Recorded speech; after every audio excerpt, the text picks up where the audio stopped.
So I'm here today to talk to you about facilitated communication. And for those of you who don't know, it's a communication technique that is being used with people with profound communication difficulties. So they have difficulty comprehending spoken and written and reading language, and yet miraculously through facilitated communication, they're able to type out whole sentences, and I will get into that. I'll show you an example in a minute. It's interesting, the question has always been with facilitated communication, who's doing the pointing? And based on my experiences, both as a facilitator and going through double-blind testing, I've learned a few things about that, and also I've been talking to researchers all over the world who have continued to help me also understand part of what happened to my story and why, and I'm not going to tell my whole story today, but I will be available at the GSOW table later, and I'm willing to talk to people more in depth, but I wanted to give everybody kind of an overview of facilitated communication. Now the proponents, instead of answering the question, who's doing the pointing, they have chosen facilitated communication. It's been around for about 30 years in the United States.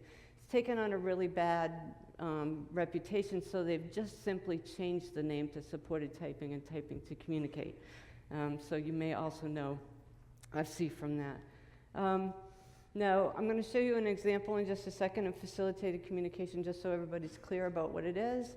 And what I would like you to do, a lot of people focus on the person with disabilities when they see videos of facilitated communication, but I'd like you to look primarily at the facilitator, and the key to knowing whether somebody is facilitating or not, or influencing the communication, is by looking at the facilitator behavior. So vocal inflections, proximity to the client, movements of their fingers, and how absorbed the facilitator is in the communication. Hi. You'll also note that he never looks at the board. And I'm Peter Rome, and we are using... She's not influencing that. Communication. The other thing is, listen how hard he's tapping and how quickly he's typing on that board.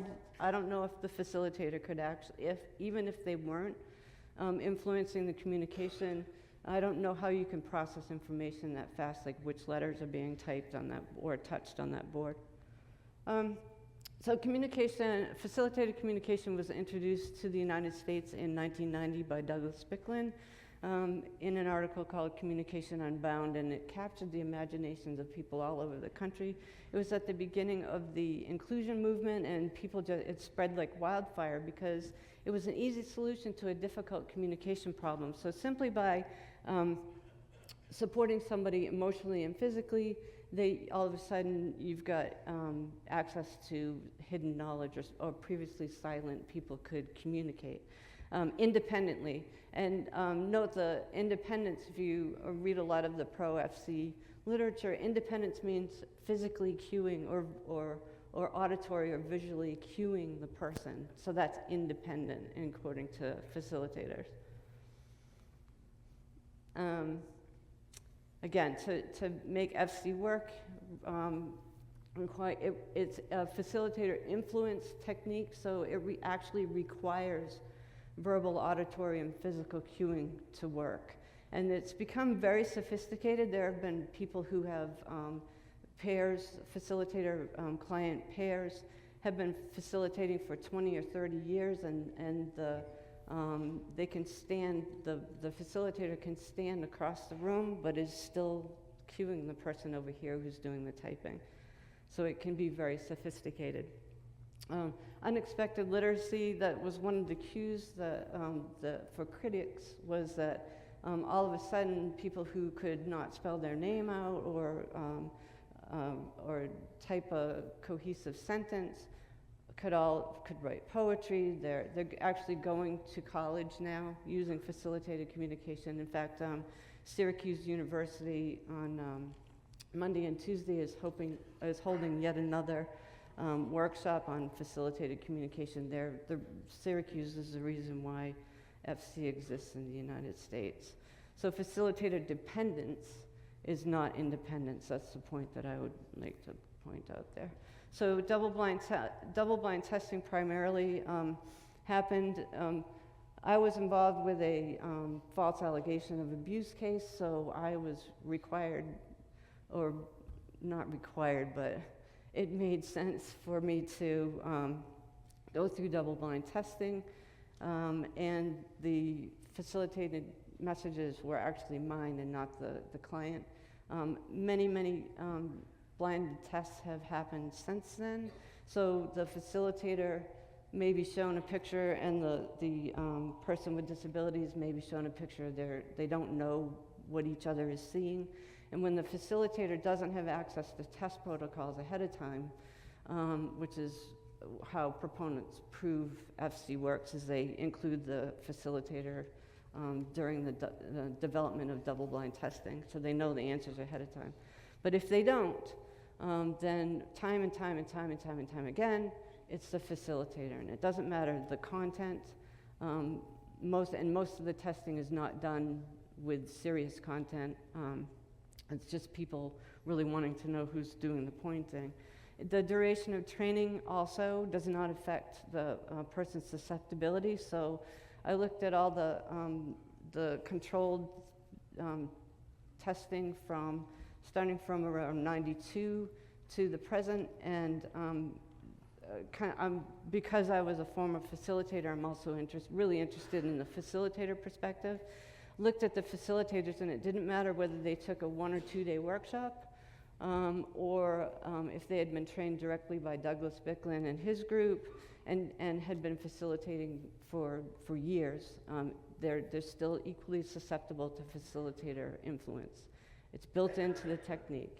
It makes sense to me now, didn't then, but it's one of those things that the evidence is just so clear what's happening here. But proponents reject the testing.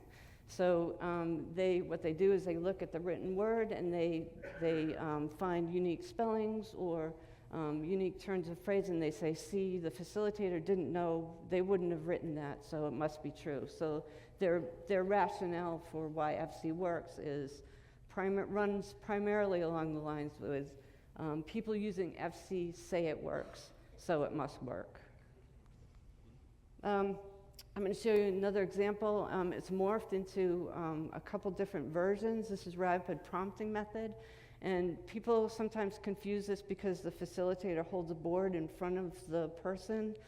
Could be an iPad or a letter, a communication device, but in this example is a board, and the person with disabilities is pointing to it technically independently, but if you watch the facilitator, you'll see that she's moving the board. There's also vocal inflections. She starts and stops the conversation in some senses, also known as spelling to communicate, letterboarding, and informative typing. They've changed. There may be new ones since I've even written this out. So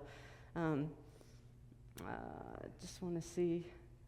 Oh, and also what's disturbing to me about this particular clip is the client's vocalizations and nonverbal communication are largely ignored, and they just focus, facilitators focus mostly on the typed words. So the client, there's examples, not in this one, but there's examples where the client is saying yes to or no to something, no, I don't like blueberry pie or whatever, can actually verbalize that, but the typed message is, yes, I like blueberry pie, so guess what they get for dessert? They get blueberry pie. I am in A space C O. There's also a jump cut in this where he covers his eyes, so watch for that, because that's really common in these kinds of videos. A N T space. I'm in a constant. So it makes I'm it in a look like he's constant- continuing to point. B, A, T, T, And all those cues she's given to him are ways to TT, interact with the board, and there's no L, proof, unless we did double-blind testing with this pair, there's You no got it. proof that he You're even gonna rock it again. understands what letters. You're gonna rock it again. And we don't know W, why he's biting his arm. He may just be I, really nervous about that T. situation. H with, get it, M, And listen to her Y. voice. space, B, O, D, Y. She ends that sentence. So if she didn't know what was being typed ahead of time, if it was truly him doing the typing, her voice would still be on an even keel, but she ended that sentence.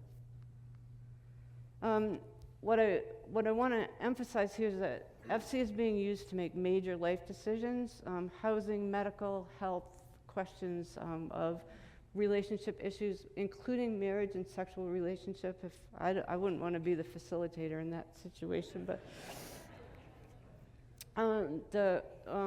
we also know that, like as in my case, seriously, there was suspected abuse by the facilitator, and so they're reporting sexual abuse cases to the authorities, and that includes the Department of Justice has a brochure that allows facilitated communication as part of those interviews, and we know from experience that it's the facilitator. One, it's the facilitator writing the messages through FC, and two, it does not, the protocols that are set in place, the guidelines to supposedly protect from false allegations to be made, doesn't protect people from falsely being accused of crimes. So that's one of the projects that I would like to see moving forward, is working on getting those changed. There are 20 plus major organizations, I'll show you a list in just a minute, that have, they've done their own research into facilitated communication, and they have policies opposing FC and rapid prompting method, any of the facilitator influenced techniques. And the reasons they cite are facilitator authorship is in question. It limits access to valid, augmentative, and alternative communication, which allow people to truly independently communicate and have interactions with communication devices. Inhibits individual right to communicate independently, and again, false allegations of abuse and facilitator crimes. So recently, within the last, I'd say 5 years, we're starting to see that facilitators believe in FC so much that, and sometimes they fall in love with the person that they are working with disabilities. So they're gaining, there are 2 cases that I know about that people have been convicted of sexual assault on their client because they used FC for consent, sexual consent, only FC. That was the only tool that they used. We also know of one unfortunate young boy who was killed by his mom because she was using facilitated communication with him, felt that he might have been sexually assaulted, and that and through FC typed out messages that he wanted to die. So she fed him pills and gave him an overdose of pills, and he ended up dying. So this goes from parents using FC on a low-key basis to very, very serious crimes here. These are just some of the organizations. I'm not gonna, I can send people, if you contact me later and would like a list, I can actually send you lists of organizations and references and stuff that back up the claims in this talk. But associations like American Speech Language Hearing Association, a lot of the behavior analysis associations, International Society for Augmentative and Alternative Communication, list goes on. I'd like to point out the Lakes Region Community College is one of the few colleges in the country who have a policy opposing FC. They allow people with, and encourage people with disabilities who require valid augmentative and communication devices to do their coursework, but with FC in particular, they can't tell who's doing the coursework, the facilitator or the person with disabilities. So they said, you know, they're one of the few that actually have that policy in place. And there are people graduating. Oberlin College is one where they've allowed people to go through their programs using facilitated communication and graduating with degrees. So along with universities and institutes, colleges, there are groups that have formed to practice facilitated communication and I say evangelize its use. A lot of the messages that come out through these groups kind of work around freedom of speech, disability rights, presumed competence, which are all very valid and should be discussed when you're talking about people with disabilities. But they don't answer the question of who is doing the pointing, who's authoring those papers and the books that talk about these issues when they're using facilitated communication. These groups also provide financial support to institutes who promote FC, both by going through their private donations, going through their workshops, like the one that's going to be held in Syracuse, and also actually taking the classes as facilitator student pair. So this is one of the groups.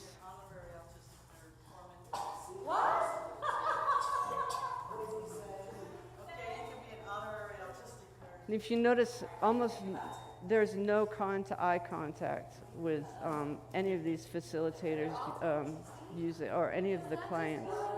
I think this is a parent-child group.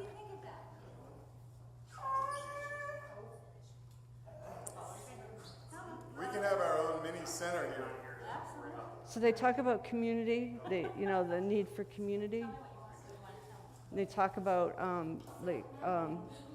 everybody's doing this. We need to teach everybody to do this and tell how good it is. So when we look at that, the thing to remember is that most facilitators, the bulk of facilitators, are well-meaning people, and they're just caught up in a belief system. FC is often, even by the promoters, which I don't know if this is a really great sales pitch, but it's a technique of last resort. And so what happens is that people who have tried evidence-based methods for communication have not had the success that they would like. It's too difficult, it's too slow, they're not reaching the milestones that they would like their child to reach. And a lot of times, because FC is used with people who are essentially have very little functional language, these parents really want to be able to communicate with their son or daughter, or to type out "I love mom and dad," or to have a conversation. I think that's just a human need that we all have and can relate to. So even though sometimes we can look at these films and say, "Oh, how could they ever believe that?" Well, people really want to help, and they really want this person to succeed. What it feels like from a facilitator viewpoint is the movements become really fluid, and so you forget to check in with yourself to see whether you're actually influencing the movements.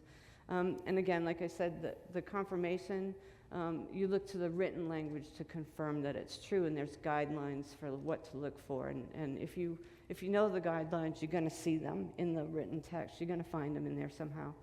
There's also, and a lot of the magicians and mentalists in this room and others will understand the ideomotor response, and that's small muscle movements. So if you were driving a car down the street, you make adjustments with the steering wheel all the time and not necessarily know that you're doing that, and that's what happens with facilitated communication. And so what happens with if you have imagine a keyboard here, and the first letter is over here that you want, and the movement here, the facilitator, is going to have very loose movement in their arms, so they want to get over here to this letter, and they tighten up. And so just the tiniest cue will stop that movement of the letter that's desired. And then say the next letter is over here, you loosen up again, and it goes over here. And you do it on a non-conscious level. You're not taught in the workshops to watch out for that. So this one is, I'm in no way being cued, and what I'd like you to watch is, again, the facilitator. Watch how tense her arm is at the beginning, and also the movements of her fingers. And also, this is a pretty well-known pair. He very much relies on his mom to know when to touch the keyboard or not. But notice her fingers moving there. And there'll be another sample where she moves his back, and you can see how he moves his hands across the keyboard.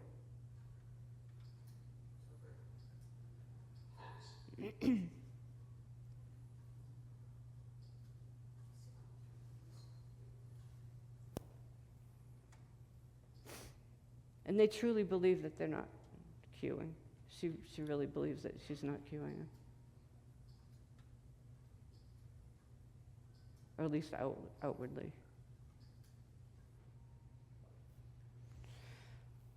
Okay, so what I believe is that FC is not actually a communication technique, but it's a belief system. I've talked a little bit about how people could get to that point. If you're looking for a communication technique of last resort, then even just considering that, you're halfway there. Daniel Wagner has a really good article about uncontrolled messages. And what he says is that if you believe FC, you don't have to be a fanatic to get FC to work. If you believe that it could work, it increases the chances that it will work. So that for me was a really kind of rather delightful article to come across that answered a lot of questions that I had in my own head. And again, facilitators are not taught to test for competence or facilitator influence. They say that by testing the person with disabilities, that you're somehow demeaning the person by going through this double-blind testing, but it's another way to avoid actually making sure that the facilitators are not testing for, not influencing the messages. So what I learned through doing the double-blind testing was that the facilitated conversations are actually internal and not external. And what I believe is that people actually make up an idealized version of the person that they're working with in their heads, much like an author would when they're creating a fictionalized character for a book. They believe that they're real, and they believe that they can really talk to that person. And so what happened to me when we did the double-blind testing, she was shown, and I point because this is where she would have been sitting. She was shown a picture, and I was shown a picture, and I had these breakthrough moments where I was like, I wonder what picture she is being seen. Is it the same as mine or different? Or there was another part where they asked me questions or us questions that I didn't know the answers to. I wonder what the color of her uncle's van was. So those breakthrough moments came through, and I think that happens to all facilitators, but in an uncontrolled setting, they're just gonna go by.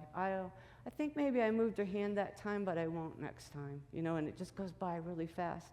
But in a controlled situation, you're hyper-vigilant. So all my thoughts and all my actions were really right at the forefront.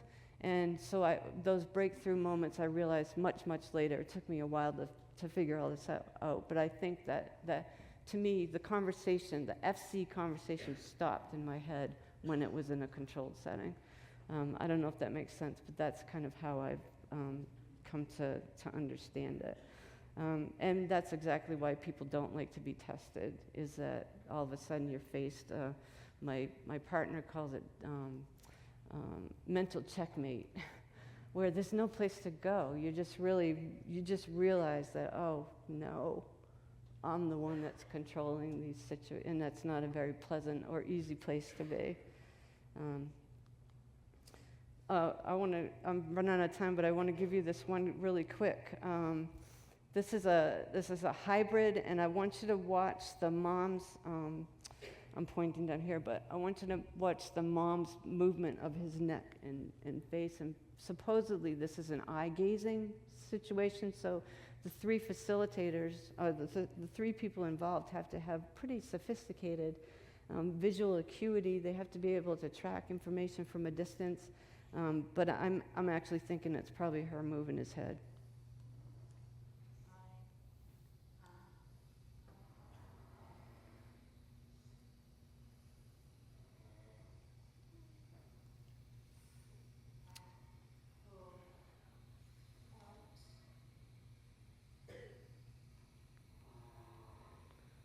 The other disturbing thing is this: he has really difficult trouble breathing when he's got his head in that position, and they don't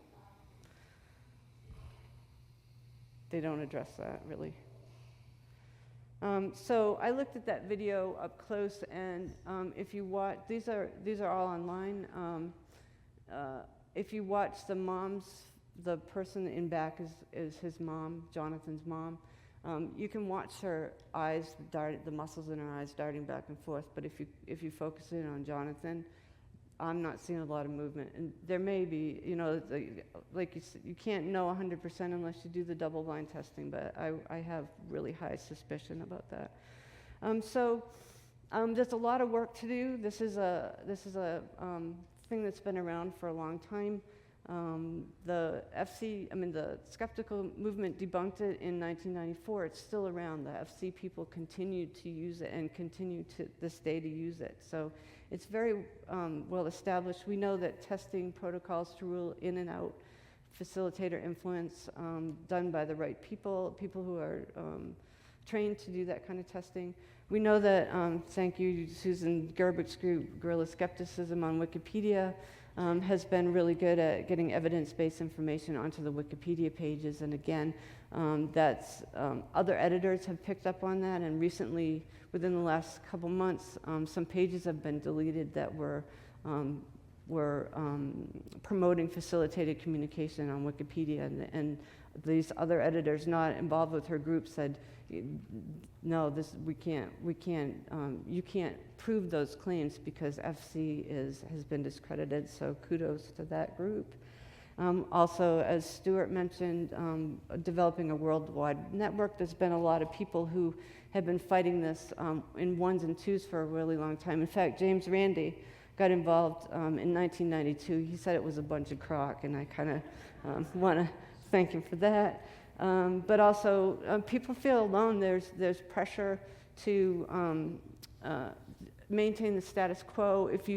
If you criticize facilitated communication, the technique, you're accused of being ableist and against people with disabilities. So it gets really quite vitriolic at times. It's pretty nasty. But the group that we're developing together is a way to share information and help people feel supported. So it's gone from just a handful of people to, I think I'm in regular contact with about 90 to 100 people now, and that list continues to grow. We need people to help educate the general public. I think we should be educating DHS, police, lawyers, people on the front lines of the abuse cases, because a lot of times the system gets into play. There's a series of events that happens before somebody stops and thinks, oh, we should test these communications. So we need to test people. We need to educate people. Administrators, regulatory agencies, the pro-FC groups aren't going to monitor themselves. In fact, they've doubled down in their efforts to continue to use facilitated communication. So we need help, even if not to ban it like they have in Denmark, but to make sure that policies are in place for a mandatory testing. So I've got 19 seconds left. 15 now. If I would love to share with you different ways that you could help out with this. I'm always looking for people, and please do come see me later at the GSOW table. I'm happy to talk more about it. I can let you in a little bit more on my personal experience, and I really appreciate your time. Thank you so much.